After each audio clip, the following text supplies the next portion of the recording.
Salam alaikum. Bonjour tout le monde. Continuons cette dernière partie concernant le boucle. Cette dernière partie va parler tout simplement de ce qu'on appelle les instructions de son. Donc ces deux instructions sont très importantes, surtout au niveau de l'utilisation des boucles. C'est que parfois on ne veut pas qu'une boucle continue son exécution jusqu'à la fin, parfois. Et là, on doit faire appel à une instruction, d'accord, qui s'appelle break, d'accord. Parfois aussi, à l'intérieur de la boucle, on veut exécuter certaines instructions et d'autres non, selon bien sûr une telle condition. À ce moment-là, on fait appel à l'instruction continue. Bref, si vous voulez forcer un arrêt d'une boucle, que ce soit while ou do while ou for, d'accord, on utilise l'instruction break.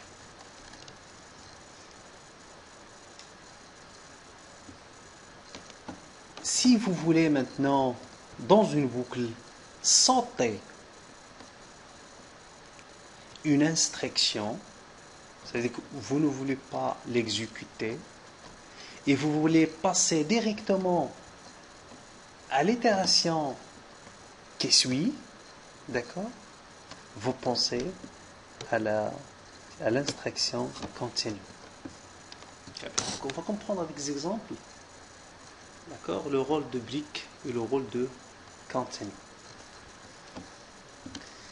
Si je peux lire l'instruction break, il permet de sortir d'une boucle.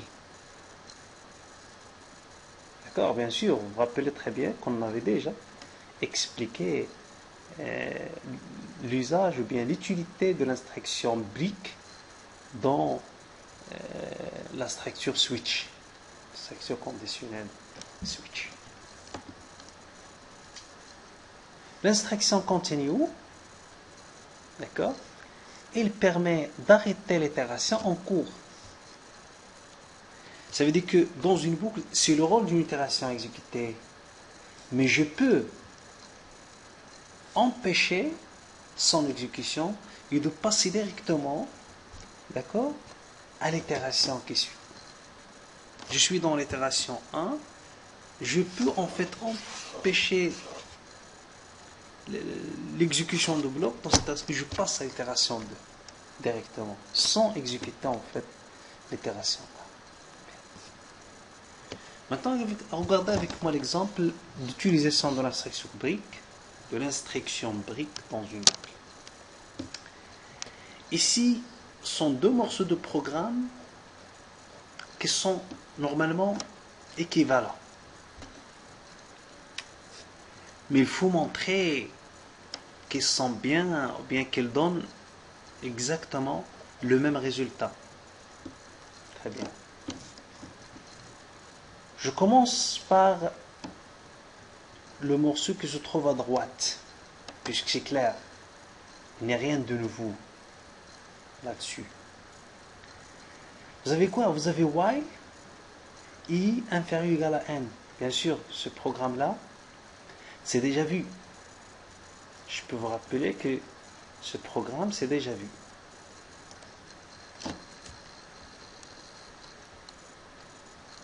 C'est ce programme-là. Je parle dessus, là, exactement. D'accord? C'est l'addition des 100 premiers termes d'une série. Ici, on avait utilisé la boucle for. Ici, j'ai utilisé la boucle while. C'est clair, donc le i, c'est pareil, c'est pour calculer, donc il n'y a pas de problème ici. Donc, si vous avez i inférieur ou égal à n, while cette condition est vraie, sachant que i prend une valeur initiale, somme prend 0, rappelez, somme plus égal, ça c'est équivalent à somme égale à somme plus i étoile i. Je crois que ça c'est clair pour vous. Et puis j'incrémente lui. Ici, il n'y a rien de nouveau dans cette boucle-là. C'est une boucle qui tourne normalement sans aucun problème. Pour calculer la somme, si vous voulez, des 100 premiers termes d'une série qui est n quart, qui a le terme n quart. Maintenant, regardez avec moi à gauche. Là, c'est un peu... Peut-être c'est la première fois qu'on rencontre un while 1. While 1, on l'appelle boucle infinie. Si vous mettez, normalement on indique while condition. D'accord. Mais cette condition, c'est une expression logique qui peut avoir comme résultat vrai ou faux. Et le vrai c'est true. D'accord, mais on peut dire en C++, c'est toute chose qui est différente de 0, bah c'est le true. Et les 0, bah c'est le faux. D'accord. While 1. 1, ça veut dire que 0, c'est pour false. 1, si vous vous rappelez très bien, c'est true. Et donc ici, c'est comme on a fait while true. Ça veut dire que la condition est toujours vraie. Et si il n'y a aucune instruction à l'intérieur de la boucle qui va être modifiée, d'accord, la valeur de cette condition, cette boucle va tourner infiniment. Très bien. Mais si c'est le cas, c'est-à-dire à l'intérieur de la boucle, on met une instruction, c'est pas qui nous permet de changer la condition, mais en utilisant l'instruction break. Puisque 1 c'est une constante, on ne peut rien changer. Très bien. Comment? Maintenant, quand est-ce que je veux sortir de cette boucle-là? Ici, regardez à droite. Lorsque i atteint une valeur supérieure strictement à n. Tout simplement.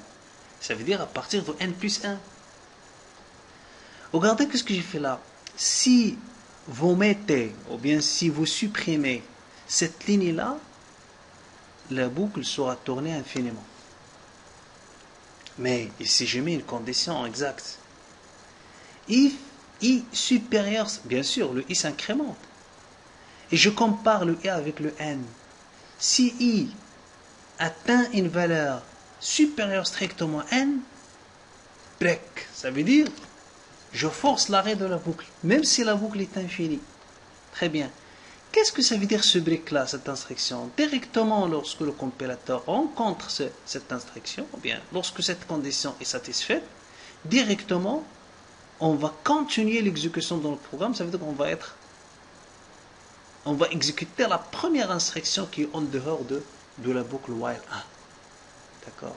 Donc c'est ça en fait l'utilité, pour comprendre en fait l'utilité de l'instruction break. D'accord? Bien sûr, le programme, bien le morceau de programme qui est à droite, c'est préférable par rapport à celui-là, mais c'est juste pour vous faire comprendre le rôle de break dans un programme, dans une boucle, exactement. Maintenant, regardons un exemple qui utilise l'instruction continue dans une boucle. Pareil, ces deux programmes sont équivalents. Mais il faut montrer ça. Ça veut dire qu'il faut comprendre les deux programmes. D'accord? Et en fait, ici, c'est l'usage, ou bien c'est l'utilisation de while sans break. D'accord? Mais ici, il y a un break. Et c'est pareil, c'est un programme, c'est un morceau de programme qui n'utilise pas continue. Ici, c'est quand il donne le même résultat. Il donne le même résultat. Je commence par la partie qui se trouve à droite, toujours. Là où il n'y a pas continue. Int somme égale à 0, in, etc. Ici, quel est le rôle de ce programme? C'est qu'on veut sommer au maximum 100 entiers positifs, lus au clavier. Ça veut dire au maximum. Ça veut dire au moment de saisie, je peux avoir 0 valeur qui est positive. D'accord? La somme, ça reste 0. Je peux, dans 100 valeurs, avoir une seule valeur qui est positive. 2, 3. Mais au maximum, c'est que toutes les valeurs sont positives. D'accord? Bien. Donc, c'est une boucle qui va aller jusqu'à 100, qui commence de 1 jusqu'à 100. Je saisis la valeur. D'accord? Je fais la saisie de la valeur. Maintenant, regardez qu'est-ce que j'ai fait là. C'est pour vous montrer le saut, d'accord, de l'instruction ou bien de l'itération courante. En cours d'exécution, je peux sauter et passer directement à l'itération qui suit. Regardez, ici si je tape un n négatif, regardez, inférieur ou égal à 0, je fais rien. Je finis le if avec un point virgule, ça veut dire que if ça, tu ne fais rien du tout. Qu'est-ce qu'il va être se passer ici? Ou bien, qui va être passé? C'est qu'on va passer directement, rien, mais tu passes directement à incrémenter le i. Si vous êtes dans l'itération 1, ici tu vas passer à incrémenter dans 2, tu testes la condition, tu réexécutes. Ça veut dire que si je retourne au début de la boucle, d'accord, et recommencer par l'exécution de l'itération suivante. Maintenant, si ce n'est pas le cas, si le nombre est positif, tu exécutes cette instruction. Si négatif, tu n'exécutes pas. Et c'est ce que je veux sauter. C'est ça l'itération que je sautais. Avec le if else. Ici, j'ai utilisé seulement le if else. D'accord? C'est exactement, si vous avez compris ça, c'est exactement ce qu'il va faire continue. Attention, dans le support que je vous ai envoyé, peut-être ici, il y a un i égale i plus 1. Ça, c'est faux, s'il vous plaît. Il faut supprimer cette incrémentation. Non, il ne faut rien faire. Il ne faut rien faire ici. D'accord? Maintenant, regardez avec moi la partie droite, la partie gauche. C'est exactement la même chose. Regardez. Maintenant, if n est négatif, inférieur ou égal à 0, qu'est-ce qu'on fait? Continue. Ah, très bien. Qu'est-ce qui va-t-il se passer? Si le nombre saisi est négatif, on va directement passer à incrémenter le i. On suppose que dans i égale à 1, on ne va pas exécuter les instructions qui viennent après continue. Non, on va arrêter là, on revient, on recommence la boucle. D'accord? On se retourne au début de la boucle pour recommencer l'exécution de l'itération qui suit. Maintenant, si c'est encore négatif, continue, on revient. On n'exécute pas en fait les instructions qui viennent après continue. J'espère que vous avez compris l'utilité de continue et brique avec ces deux exemples. Bien sûr, je parle tout à l'heure des boucles infinies. Hein? Donc, while 1, c'est une boucle infinie.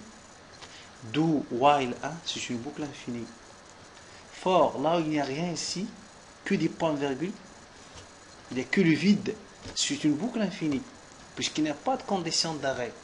Ça va rester toujours tourné. Et ça, c'est possible, on peut le faire en C++. D'accord? Mais à l'intérieur, il faut chercher comment vous pouvez rendre la boucle finie au lieu d'infini. D'accord? Voilà, donc je peux vous montrer un exemple là, s'il me reste un peu de temps. L'exemple que je viens d'expliquer tout à l'heure la boucle continue et l'instruction continue et l'instruction break. Le programme, je crois, est prêt. Actuellement, on attend le démarrage de code bloc.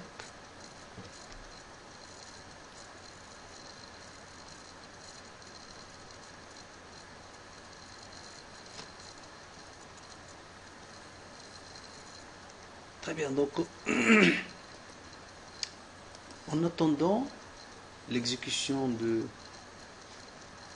le démarrage de notre IDE, je peux revenir ici pour parler de l'exercice numéro 5. Ici, vous avez quoi? Vous avez écrire un programme en langage C++ qui permet de calculer le factoriel d'un entier positif n entré au clavier. Le programme a 3 boucles, d'accord? La première boucle CY, dont on va utiliser pour contrôler la CG de n. N, il faut qu'elle soit un nombre positif. Et puis on va utiliser la boucle for pour calculer le factoriel, d'accord? Et puis, on va utiliser la boucle do while pour que le programme continue son exécution. Parce que toujours, si on calcule dans un programme, on calcule jusqu'à maintenant qu'une seule valeur de factoriel. Alors que parfois, on veut calculer plusieurs factoriels. D'accord? Factoriel de 1, puis je vais continuer à calculer le factoriel de 6. Donc, il faut que notre programme continue son exécution jusqu'à on l'arrête. D'accord? C'est juste pour vous expliquer l'exercice. Ici, donc, je me rappelle bien, c'est ça le programme. D'accord? C'est exactement, moi ici, j'ai pas pris 4, mais seulement 100, mais c'est seulement 4 pour voir. Je saisis la valeur ici. Si c'est if n, vous voyez, est négatif, je fais continue. Et après, je fais somme plus n. Pareil, donc j'affiche la somme. Ici, je réinitialise somme à 0, c'est pour comparer les deux programmes qui se trouvent à gauche et le programme qui se trouve à droite. Donc, int g égale à 1, g inférieur à 4, g plus plus. Saisir la valeur pareil, chez g. N, c'est exactement. Et si je fais point virgule, ça veut dire que je fais rien du tout, et le else.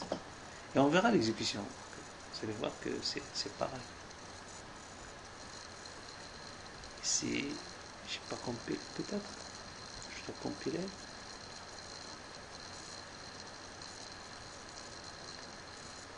Je compile, donc j'ai une erreur ici. J'espère qu'il n'y aura pas problème grave. Voilà.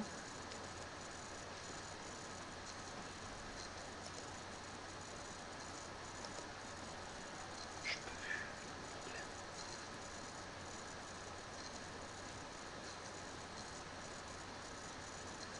Mais donc c'est un problème qui est... Je vais le régler tout de suite.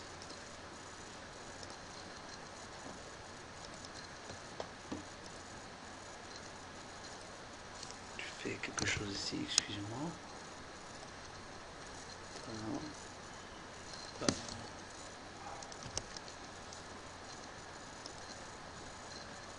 Oui, je crois que d'abord, c'est un problème si vous voulez. Voilà. Vous voyez, donc, c'est compilé.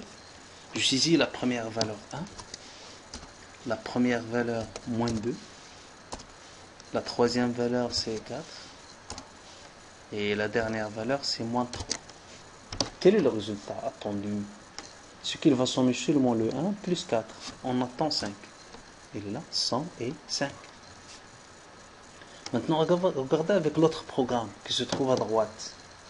On va saisir les mêmes valeurs. Je vais saisir 1, moins 2, 4 et l'autre c'est moins 3. Le résultat c'est pas c'est 5. Donc voilà, simplement. Donc j'arrête là. Je vous remercie pour votre attention et merci. Si vous avez des questions, n'hésitez pas de me contacter. Merci.